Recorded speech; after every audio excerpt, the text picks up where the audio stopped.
মা, তুমি সপোন এটাকে দিছিলা, সেয়াই যথেষ্ট। সেই সপোন লৈ মই পাৰ হৈ আহিলোঁ 21খন লঠঙা তামৰঙী অৰণ্য, 21টা বেলিৰ অযুত বৰ্ণ। মা, তুমি অংকত কেঁচা আছিলা, ভূগোলতো নাছিল অভিজ্ঞতা। তোমাৰ 4টা ল'ৰা ছোৱালীৰ ভৱিষ্যতত তুমি খটাব নাজানিছিলা বাখৰ।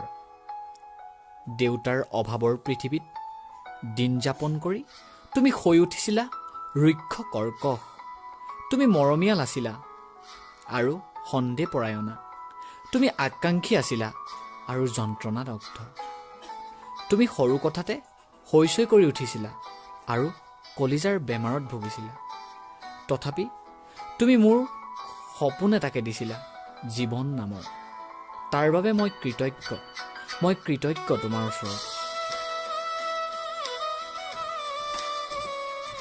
মা, চোৱা, তুমি দিয়া সপোনটোৰ কি নিপুণ খেলুৱৈ হৈ উঠিছোঁ মই।